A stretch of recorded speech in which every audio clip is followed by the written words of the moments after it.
impact players making what they need to happen, manifesting this win right here, right now. Yeah, Grand Finals is all about power, and it comes in many different forms. We're starting off with how Power struggles on early games off-spawn fights, and Noah Riley, Mr. Savage, they had a big battle down. Noah showed that he was more powerful.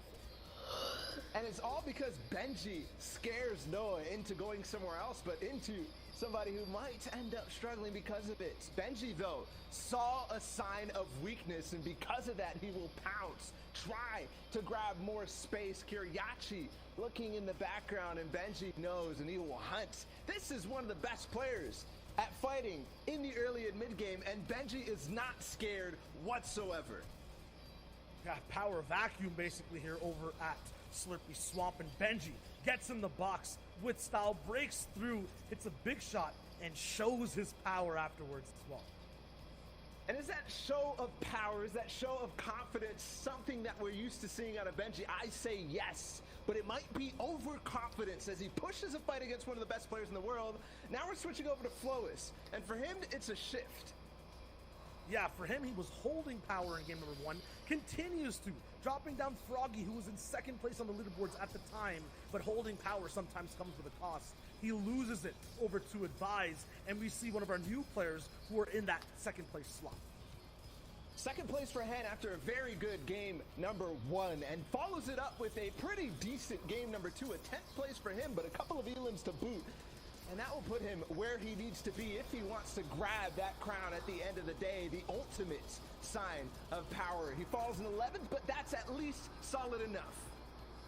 Yeah, and this is where power starts for a lot of players in this game. It was Anas who ends up winning, who had Caddy Corner and the Mythic Loot as well. The Shockwave Launcher, Kit's Charge Shotgun too, and he just made power become his tool in this endgame. He became Legend incarnate, literally just personifying the organization he's on and using this entire endgame as a playground, bouncing people up, shooting them down afterwards. Look at that two-piece right there. Anas looks so dynamic, and yes, we saw Flois with the hunting rifle, we saw him with the charge shotgun last time, but for me, it was Anas's gameplay, his creativity that really separated him from the pack and showed us his use of power. And Anas, that's kind of what we were talking about at Caddy Corner last time. We saw Thomas there for a brief moment, but this time it goes down. Kit spawns down at the gas station, and that's where Anas is lurking. He had a good game last time in 10th place, but if you want to become a legend at the end of the day, if you want to solidify yourselves among the great, immortalize yourself, you need to have games like that. And Anas and Hen, both at the top of the leaderboards, org mates, and they're standing strong. Both of these guys are definitely looking to break away. I mean, Anas is ahead of the game, 28 points, but Shy, is that going to hold? Didn't hold in game number 1 with Flois. I feel like when Anas gets that top slot, he holds it completely, especially at Caddy Corner. So I feel like, yes, that's my call. I like it. Quick and concise. With that being said, guys, let's throw it into game number 3 here in EU of the FNCS Grand Finals. Casters, we're sending it back your way to get into the action. Thank you so much, Zeke, Shayo, and Bala. Insightful as always. Everyone is looking to become a legend, but right now the Become Legends players occupying first and second. And if you're just joining us, welcome. My name is Sundown, joined here by the fantastic, as always, Playstelling. This is match number 3, the halfway point of the EU FNCS Solos Grand Final. If you're watching at Party Royale and you just dropped in, hit one of those telephone booths with changing stations. Make sure you get your favorite outfit on, then head on over to the main stage, catch the action out, and you can see where everyone's dropping right now. And if you notice, the yacht only has one player on it, so I'm interested to see who that player is. Is it Savage? Is it Noah Riley, who came out on top? And of course, who's going to come out of Caddy Corner on top? That is always a question in all of these players' minds. Right now you can see cutting over the top of the lake with switching over to Anas, landing over towards the weather station side of Caddy. You can see looking to figure out if he's going to be able to go through, pick up any amount of that loot, drop down into this area, see what's going on. As of right now, it doesn't look like he's actually going to have a contestation in, but you can see also a number of players off and over just to the southwest of him. So right now, first shot coming out, we talked about those early rifle tags, but not quite going to find again Anas. Game number 2 winner, current first place right now.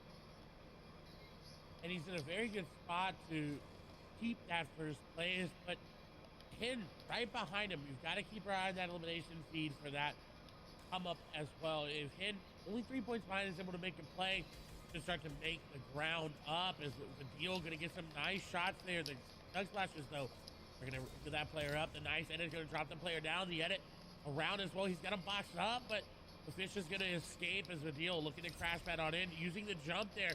He's actually not going to go in. He's going to take the wall and the cone up top. And that was so smart to outplay Advise there. Well done picking up Advise there. We talked about kind of the different types of crash pads and then the variations you're able to use.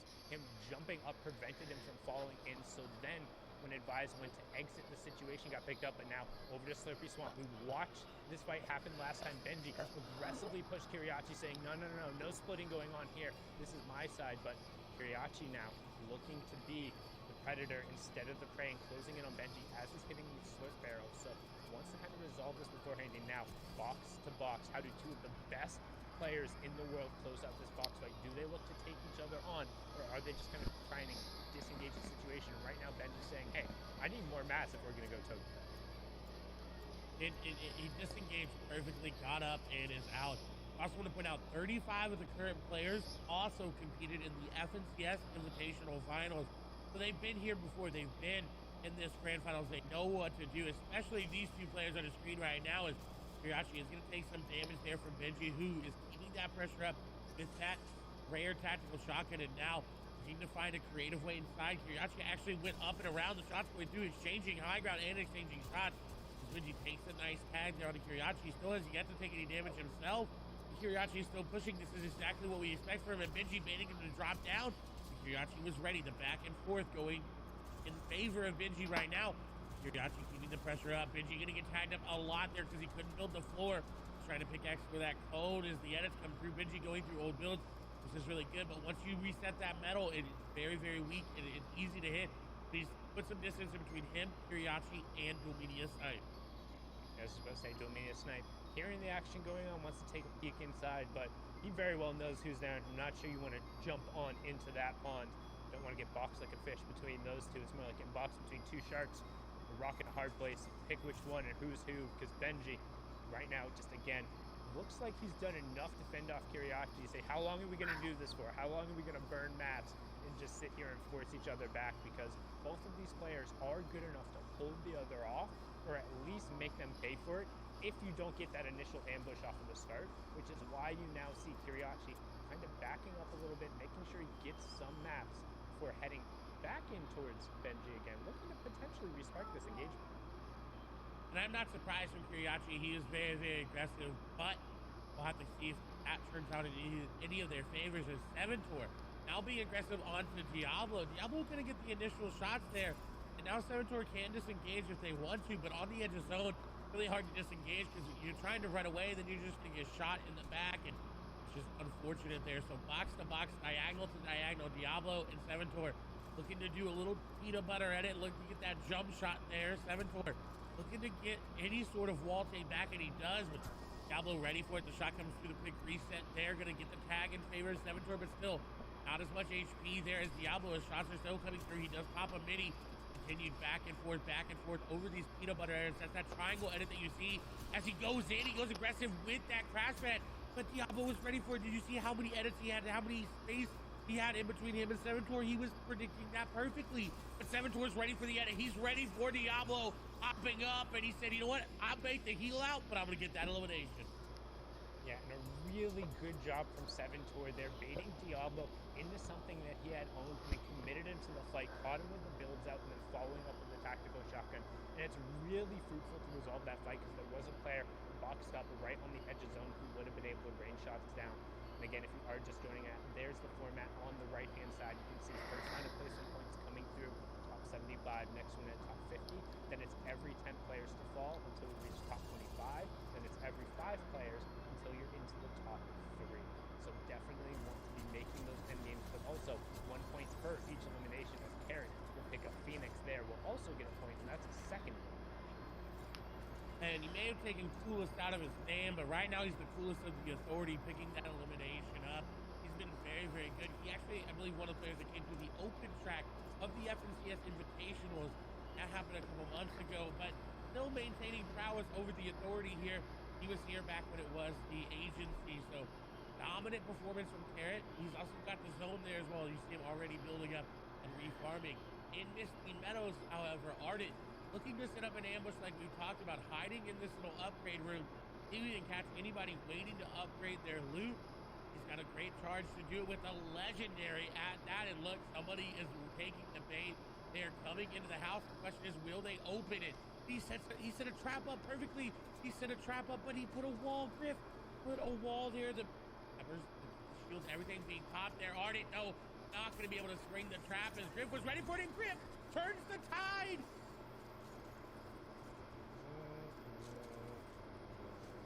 Sometimes you set the trap and the bait, but turns out you are the bait and you don't reel in what you want.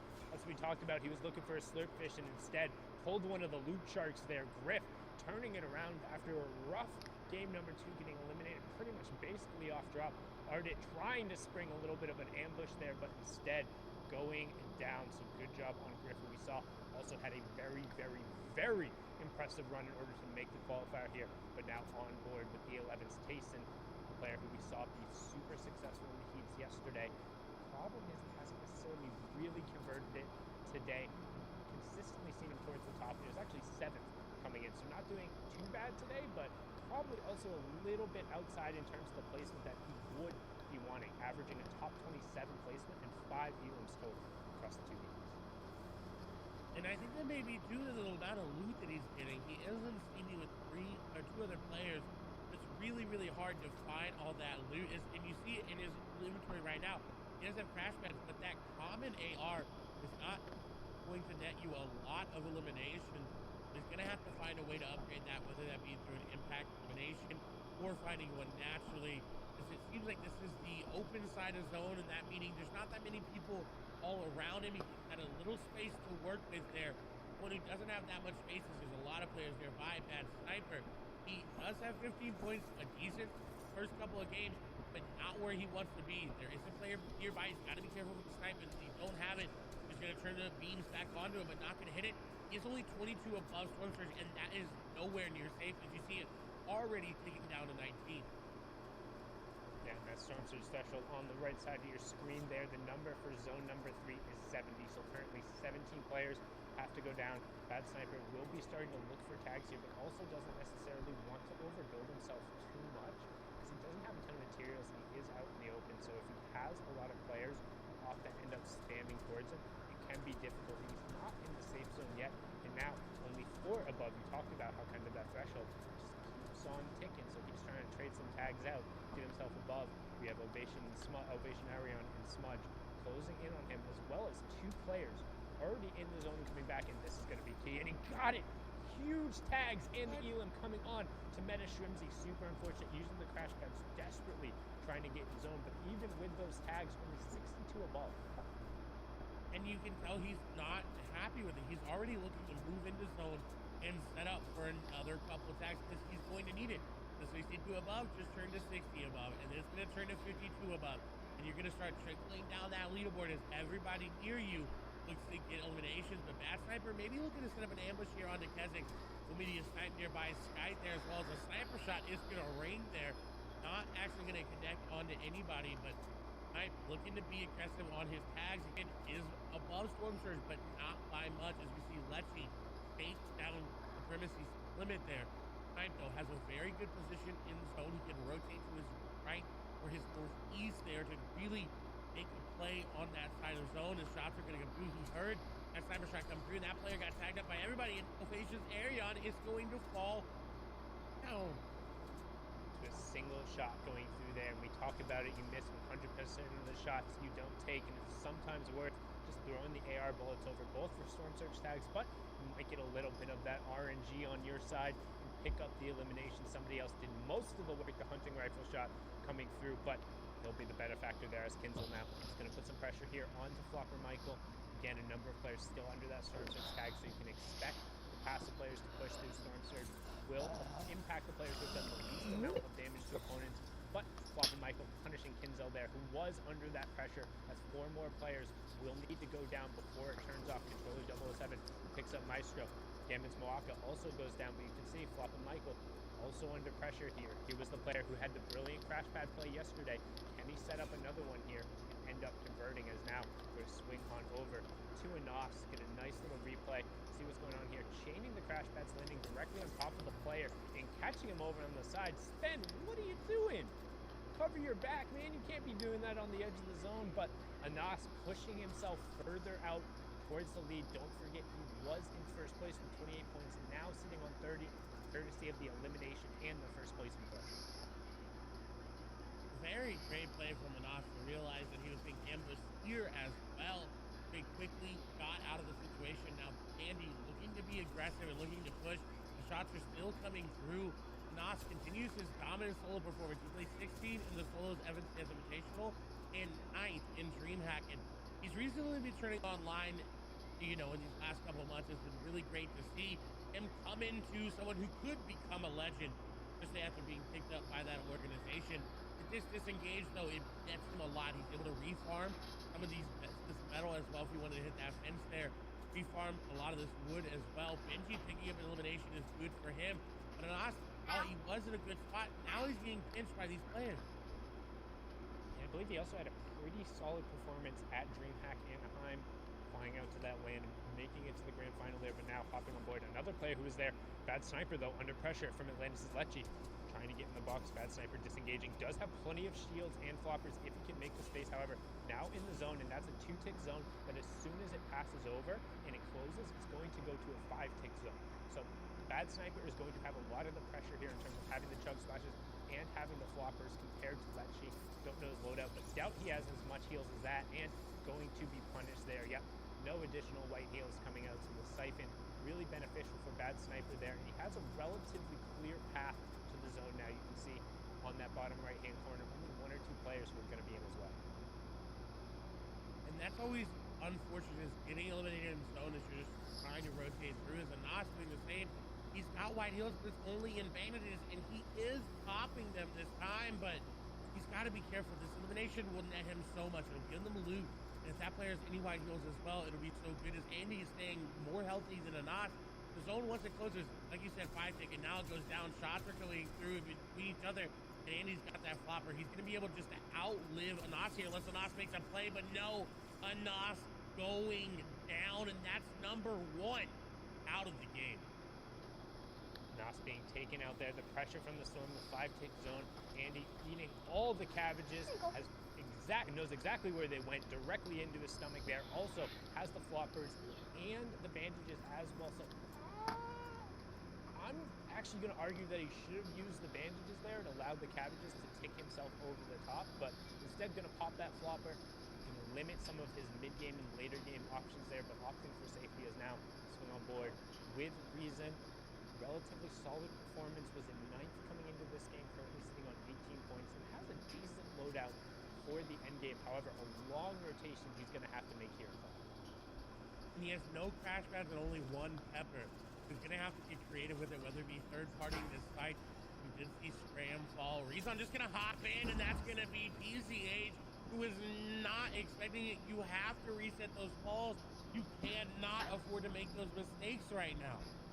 This is grand finals in Europe, the most played in region, arguably the most aggressive and most talented region as well. If you are able to convert on elimination, please do everything possible and make sure you're safe. It's all about covering yourself up afterward and allowing yourself to be in a position to continue on in the game. And Reason is so good at capitalizing on others' mistakes. Now notice, built up on the high ground, use those hard materials to make sure he's established and safe, but the Strokey trying to encroach a little bit on his real estate, and that's the fights you're going to see. Reason opting to drop down and just return to his safety as everyone else is going to rotate into the zone. This is zone number 4, so priority positioning is going to be towards the outside.